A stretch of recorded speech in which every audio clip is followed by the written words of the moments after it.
উত্তরবঙ্গের পঞ্চগড় জেলার তেঁতুলিয়া সীমান্তের ছোট্ট এক গ্রাম, যেখানে শীতের কুয়াশা নামলে পুরো গ্রামটা যেন সাদা চাদরে ঢেকে যেত। সেই গ্রামের মানুষ আজও একটা গল্প ভুলতে পারেনি। এক বৃদ্ধ বাবা, ৩ ছেলে, আর এমন এক ছেলের গল্প যাকে পুরো গ্রাম নেশাখোর বলে ঘৃণা করত। কিন্তু শেষ বয়সে সেই ছেলেকেই নিজের বুকের সবচেয়ে কাছে টেনে নিয়েছিলেন বাবা। আর যাদের নিয়ে সারা জীবন গর্ব করেছিলেন, শেষ বয়সে তারাই তাকে বোঝা মনে করেছিল। এই গল্পের সবচেয়ে কষ্টের অংশ ছিল, একজন অসহায় বাবা শেষ বয়সে বুঝতে পেরেছিলেন সন্তান বড় হওয়া আর মানুষ হওয়া এক জিনিস না। সেই বৃদ্ধ মানুষের নাম ছিল আব্দুল গফুর। সারা জীবন মানুষের বাড়িতে রাজমিস্ত্রির কাজ করে সংসার চালিয়েছেন তিনি। কখনো ইট টেনেছেন, কখনো মাথায় বালুর টব তুলেছেন, কখনো প্রচণ্ড শীতের ভোরে কাঁপতে কাঁপতে কাজ করতে গেছেন। তার একটাই স্বপ্ন ছিল, ৩ ছেলেকে বড় মানুষ বানাবেন। বড় ছেলে রশিদ পড়াশোনা করে রংপুর মেডিকেলে ডাক্তার হয়েছিল। মেজ ছেলে জাহিদ হয়েছিল বড় উকিল। দুজনেই বাবার কষ্টের জমি বিক্রি করে রংপুর শহরে আলিশান বাড়ি বানিয়ে চলে গিয়েছিল। শুধু ছোট ছেলে রাকিব গ্রামেই থেকে গিয়েছিল। সে রাজমিস্ত্রির কাজ করত, ভাঙা ঘর মেরামত করত, দালানের ছাদ ঢালাই দিত, মানুষের বাড়ি তৈরি করত। কিন্তু তার একটা ভয়ঙ্কর বদঅভ্যাস ছিল, সে নেশায় ডুবে গিয়েছিল। রাতের পর রাত বাজারের পাশে মাতাল হয়ে পড়ে থাকত। গ্রামের মানুষ তাকে দেখলে বলতো, এই ছেলের আর কিছু হবে না। তার স্ত্রীও একসময় তাকে ছেড়ে চলে যায়। পুরো গ্রাম তাকে ঘৃণা করত। কিন্তু একটা জিনিস গ্রামের মানুষ অস্বীকার করতে পারত না, রাকিব কখনো কারো টাকা মারেনি, কখনো চুরি করেনি, কারো ক্ষতি করেনি, মাতাল অবস্থাতেও না। এদিকে বয়স বাড়ার সাথে সাথে আব্দুল গফুর অসুস্থ হয়ে পড়লেন। হাঁটতে পারেন না, রাতে শ্বাস নিতে কষ্ট হয়, কাশতে কাশতে বুক কেঁপে ওঠে।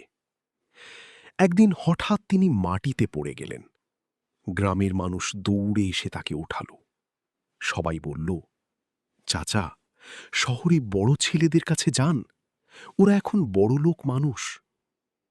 বৃদ্ধ বাবার বুক ভরে উঠল আশায়। তিনি ভাবলেন, আমার ছেলেরা নিশ্চয়ই আমাকে ফিরিয়ে দেবে না। প্রথমে তিনি বড় ছেলে রশিদের রংপুর শহরের ফ্ল্যাটে গেলেন। বিশাল বাসা, ঠান্ডা এসি, দামি সোফা, ঝকঝকে টাইলস। ডাক্তার ছেলে বাবাকে দেখে অবাক হলেও ভেতরে ভেতরে অস্বস্তিতে পড়ে গেল। তার স্ত্রী আরও বিরক্ত হয়েছিল। কয়েকদিন পর এক রাতে আব্দুল গফুর পানি খেতে গিয়ে শুনে ফেললেন রশিদের স্ত্রী রাগ করে বলছে, এই বৃদ্ধ মানুষগুলো শহরে এসে শুধু ঝামেলা বাড়ায়। ঔষধ লাগে, এসি চলে, খরচ বাড়ে। রশিদ চুপ করে বসেছিল। একবারও বলেনি, উনি আমার বাবা। সেদিন গভীর রাতে বৃদ্ধ মানুষটা নিঃশব্দে কেঁদেছিলেন। পরদিন সকালে কাউকে কিছু না বলে তিনি নাটোরে মেজ ছেলে জাহিদের বাড়ির দিকে রওনা দিলেন। জাহিদ তখন বড় বড় লোকদের নিয়ে ড্রয়িং রুমে বসেছিল। লুঙ্গি পরা গ্রামের বৃদ্ধ বাবাকে দেখে তার মুখ কালো হয়ে গেল। সে নিচু গলায় বলল, আব্বা, এভাবে না বলে চলে আসবেন না, আমার সম্মান আছে। তারপর ড্রাইভারকে ডেকে বলল, ওনাকে বাসে তুলে দেন। আব্দুল গফুর কিছু বলেননি।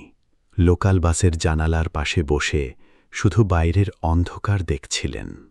তার চোখ দিয়ে নীরবে পানি গড়িয়ে পড়ছিল। সন্ধ্যার সময় ধুলোবালি মেখে তিনি গ্রামের ছোট্ট টিনের ঘরে ফিরে এলেন। উঠোনে তখন নেশাগ্রস্ত রাকিব বসেছিল। বাবাকে দেখে সে চুপ হয়ে গেল। তারপর কষ্ট লুকিয়ে রুক্ষ গলায় বলল, কি হইছে বুড়া? শিক্ষা হইছে। আমি জানতাম কেউ তোকে রাখবে না, শেষে এই নেশাখোরটার কাছেই আসতে হবে। আব্দুল গফুর কাঁপা হাতে ছেলের মাথায় হাত রাখলেন, তারপর চোখ ভেজা কণ্ঠে বললেন, আল্লাহ তোকে অনেক বড় করবেন বাবা, তুই দেখে নিস। সেই রাগটাই বদলে দিয়েছিল সবকিছু।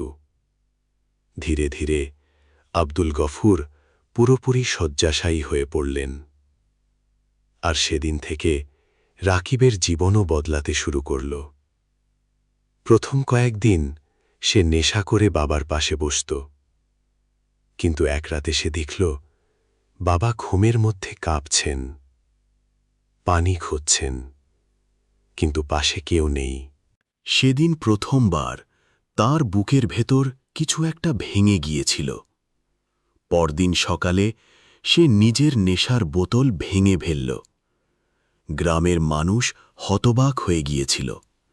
রাকিব ধীরে ধীরে সব নেশা ছেড়ে দিল। তারপর শুরু হল এক ছেলের অসম্ভব ত্যাগের জীবন।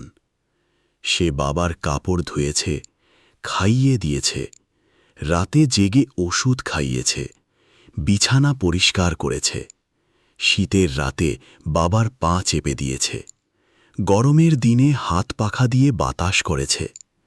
একের পর এক বছর কেটে যেতে লাগল, পুরো 17টা বছর। এই 17 বছরে শহরের বড় দুই ভাই একবারের জন্যেও বাবাকে দেখতে গ্রামে আসেনি। শুধু মাঝে মাঝে ফোন করত, বেঁচে আছে তো, এই পর্যন্তই। অন্যদিকে আল্লাহ ধীরে ধীরে রাকিবের জীবনে বরকত দিতে শুরু করলেন।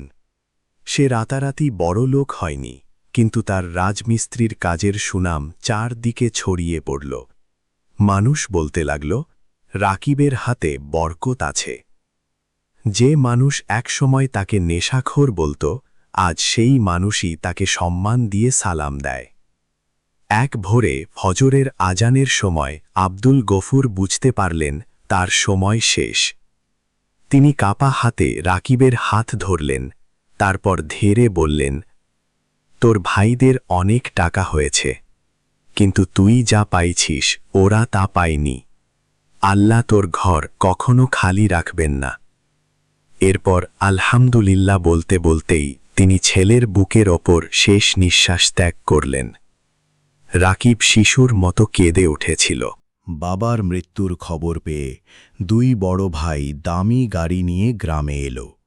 ব্র্যান্ডেড পোশাক, সানগ্লাস, লোক দেখানো কান্না। সবকিছু শেষ হওয়ার পর মেজ ভাই জাহিদ বের হওয়ার সময় বলল, এই বাড়ির হিসাব পরে হবে। রাকিব কিছু বলেনি।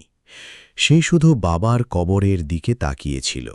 কিন্তু গ্রামের মানুষ সব দেখেছিল, কারা বাবাকে ফেলে গিয়েছিল আর কে 17 বছর জীবন উৎসর্গ করেছে।